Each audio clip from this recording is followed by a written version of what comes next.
It begins with the shell, the flesh, the bone, the skin that wraps your being and gives you shape in the waking world. You are born into this form, this temporary architecture of blood and breath, with no memory of choosing it, yet it becomes your first identity, your first I. It hungers, it tires, it bleeds when cut, heals when nurtured. It stretches toward warmth, recoils from pain. It feels gravity, pressure, the pull of sleep. This layer is the threshold between you and the world. The skin is not a wall, but a translator. It speaks the language of touch, conveys the message of temperature, listens to sound not as meaning, but as vibration against the inner drum of bone. The physical vessel carries memory not only in the brain, but in the muscles, the joints, in the deep tissue where trauma hides. The body remembers what the mind forgets. Scars speak in silence. Tension coils in the spine like a whispered warning. Posture becomes prayer, a secret record of shame, pride, fatigue, desire. The breath, that quiet engine, carries life through this vessel, and yet most forget it is there. The first rhythm, the first boundary between spirit and world. You may dress the body, sculpt it, name it, but it does not belong to you fully. It will age, it will slow, it will die. It is sacred, but it is not eternal. It is a mask worn by something deeper, something watching from behind the eyes. And yet, this first layer is not to be dismissed. It is the anchor, the root, the altar upon which all other layers rise. Without it, there is no hunger, no ecstasy, no music, no pain to overcome.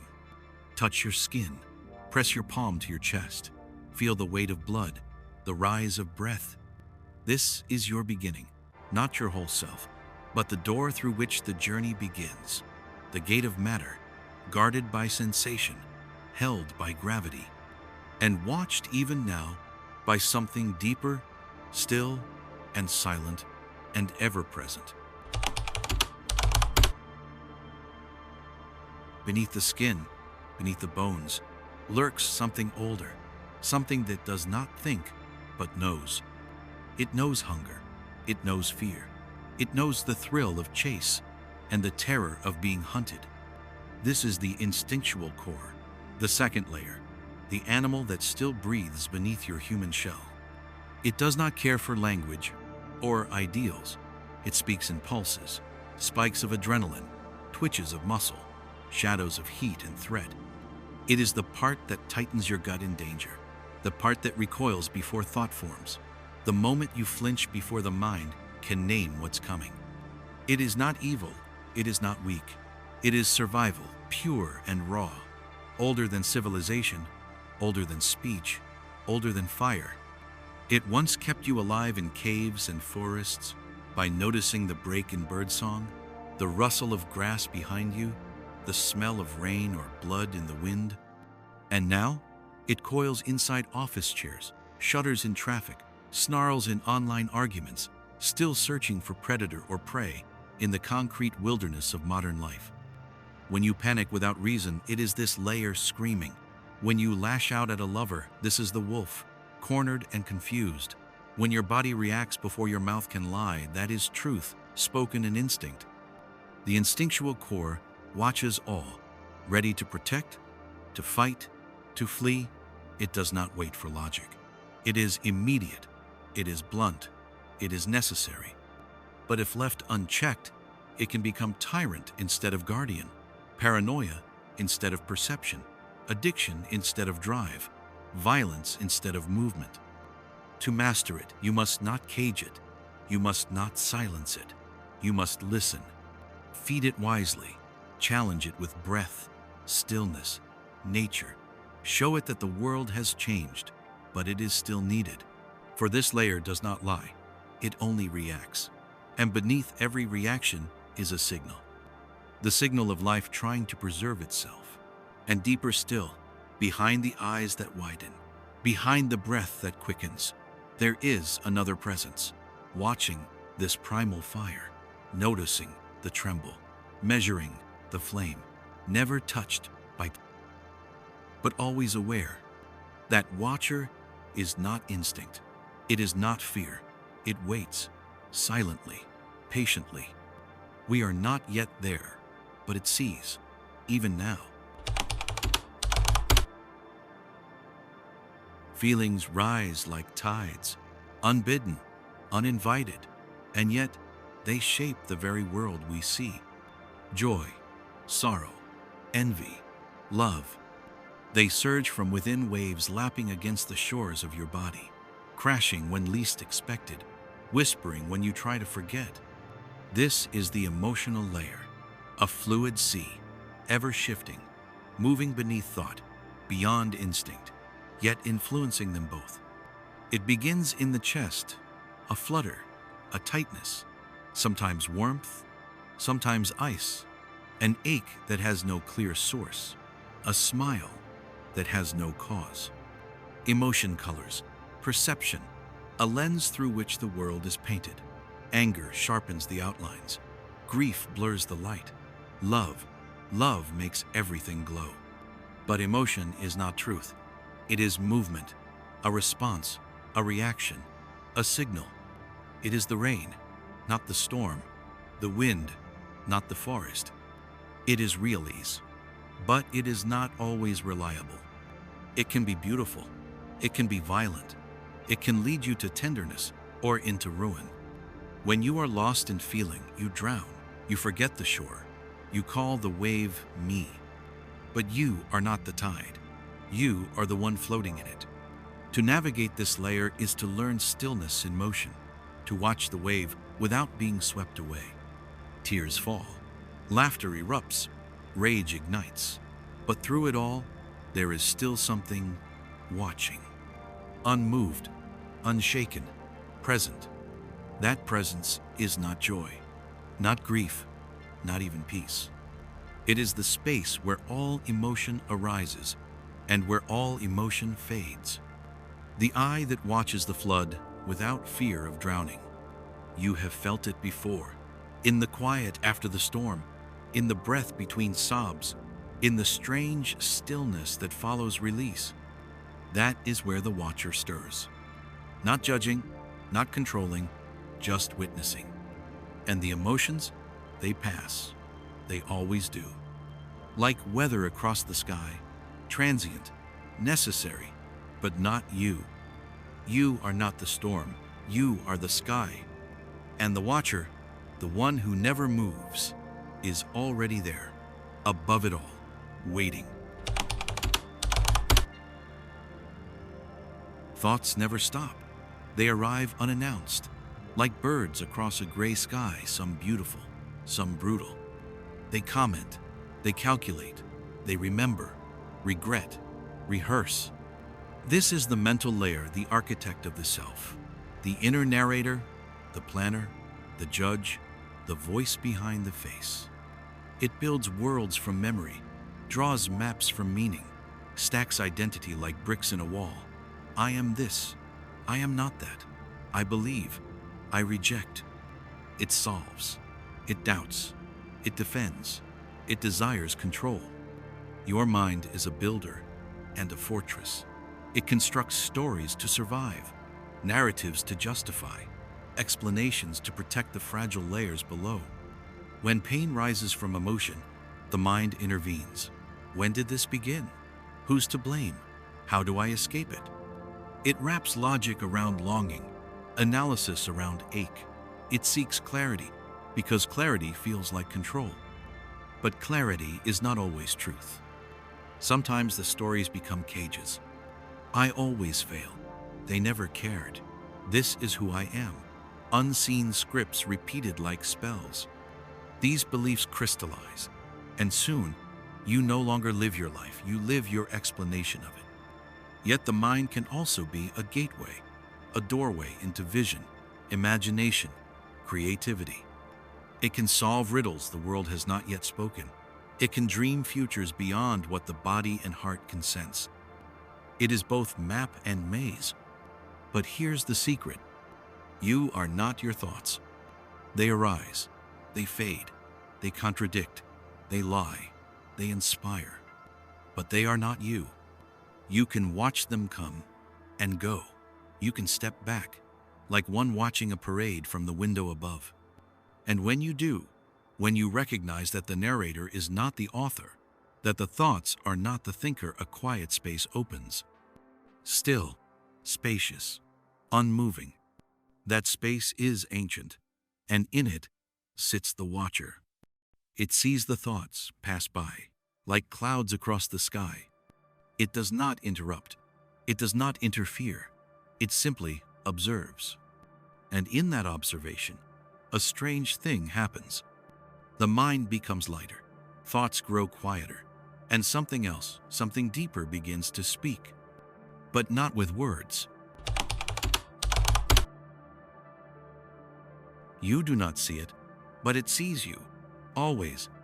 The subconscious realm lies beneath the surface, a vast undercurrent of memory, symbol, instinct, and silence. It is the echo chamber of everything you've forgotten and everything you've absorbed without knowing. Here lie the dreams you never understood, the patterns you keep repeating, the fears that rise without cause, the names you no longer remember, but still feel when certain music plays. It is the dark ocean beneath the small boat of thought, silent, massive, and powerful. It does not speak in language, it speaks in image, in symbol, in metaphor. A locked door in a hallway dream, a recurring number, the face of someone you've never met but know.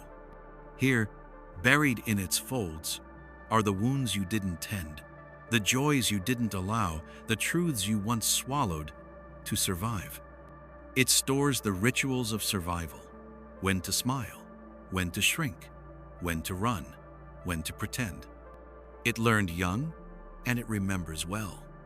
It is not evil, it is not broken, it is protective. It guards what you could not face. But when left untouched, it begins to guide your life from the shadows. A voice says, don't trust them. You call it intuition, but it may be memory, unseen, undigested. That's why healing must descend, not upward toward intellect, but downward into this dream space where the real work waits. Here you meet the archetypes, the child, the shadow, the wounded, the protector, the one who hides. And if you dare, you can speak with them. You can listen, not with ears, but with stillness. The subconscious does not want domination, it wants integration. To be seen, not analyzed. To be heard, not corrected. And when you descend into this quiet cathedral beneath thought, when you sit in its dark water, unafraid, you begin to feel something watching. Not from above, but from within the silence. A presence, steady, patient, unblinking. It watches the dreams, the fragments, the forgotten, without judgment, without fear.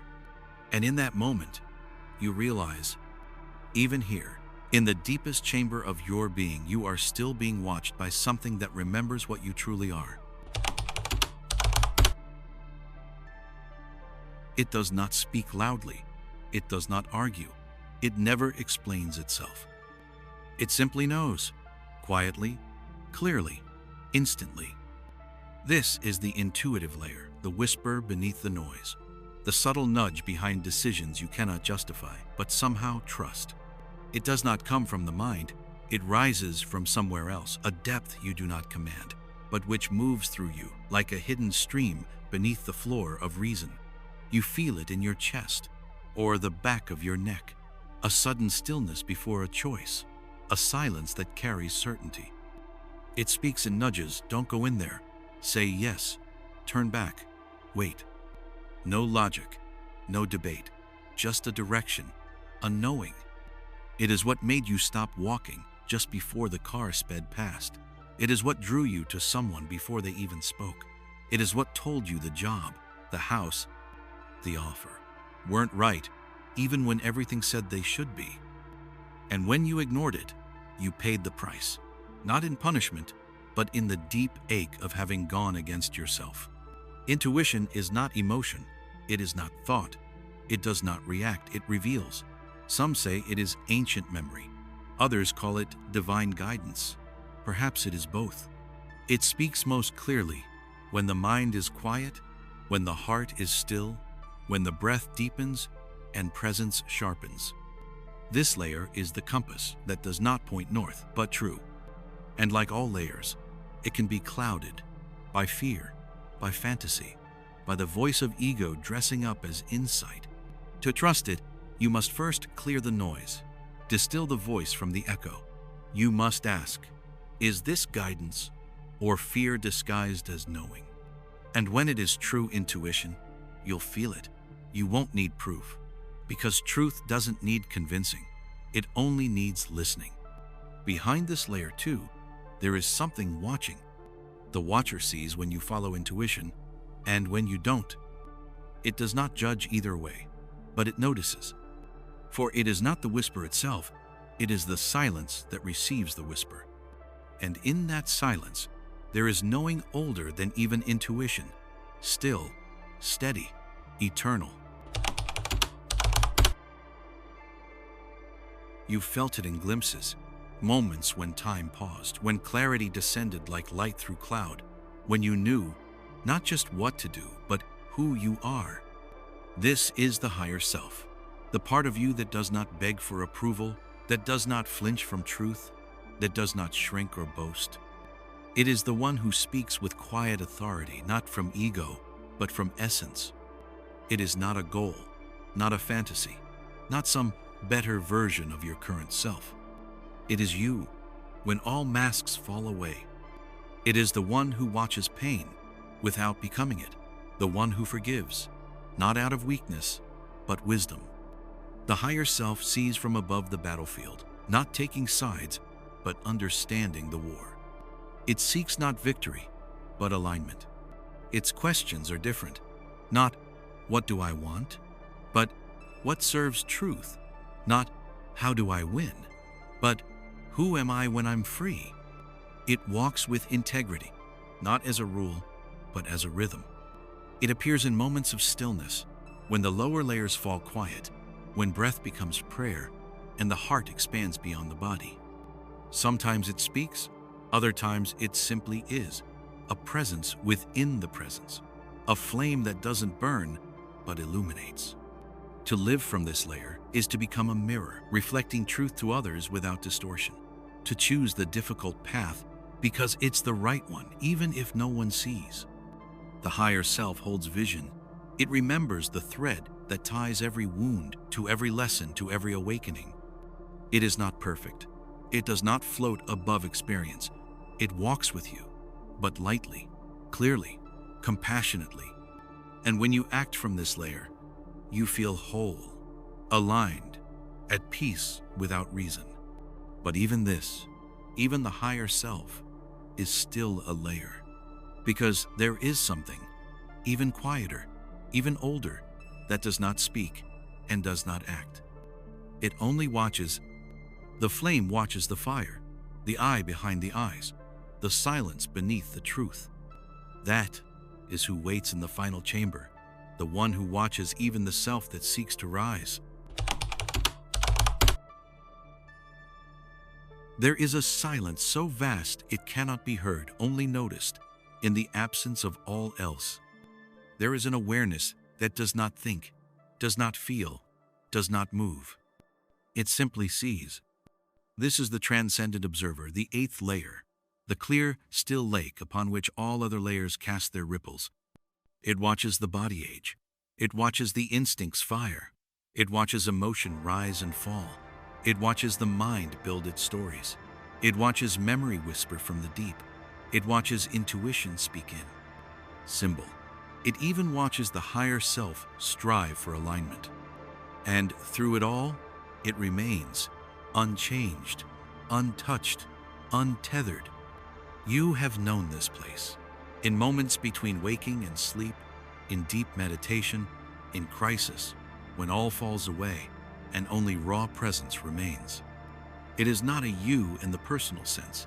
It has no name, no preference, no story. It is the space in which all stories unfold.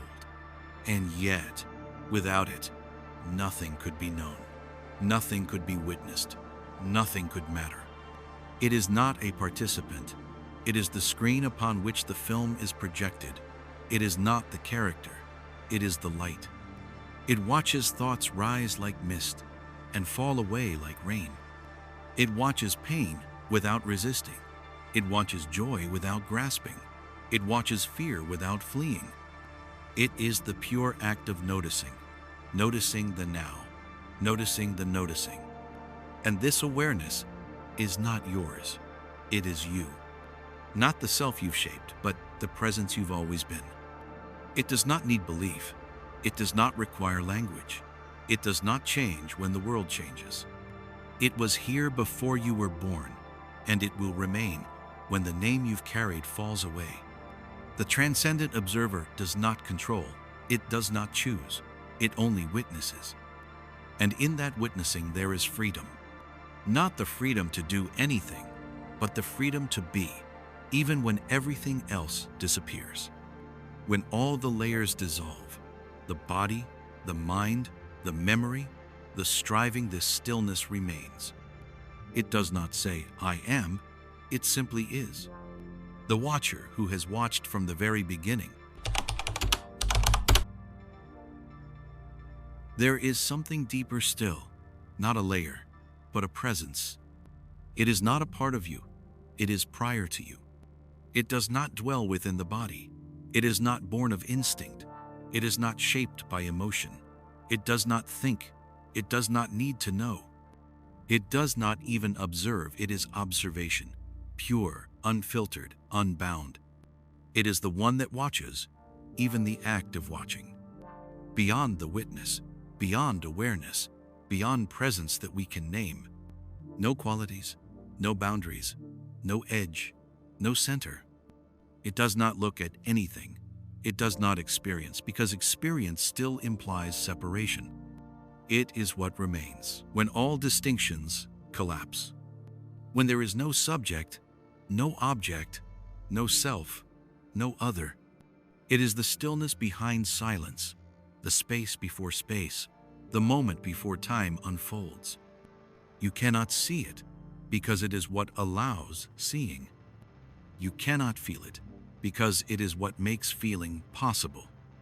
You cannot become it, because you already are it. When thought dissolves, when identity falls away, when all stories come undone, there it is, not arriving, not awakening, simply revealed. The ninth presence is not a step in the path, it is the absence of path. It was never lost. It was never asleep, only covered by the layers that now fall silent. Even now, as you read these words, as meaning forms and fades, it watches, it allows, it holds. Not like a God, not like a self, but like emptiness that is full. You cannot reach it, because you never left it. You are not the layers. You are not the roles. You are not even the watcher. You are that which watches, the watcher watch.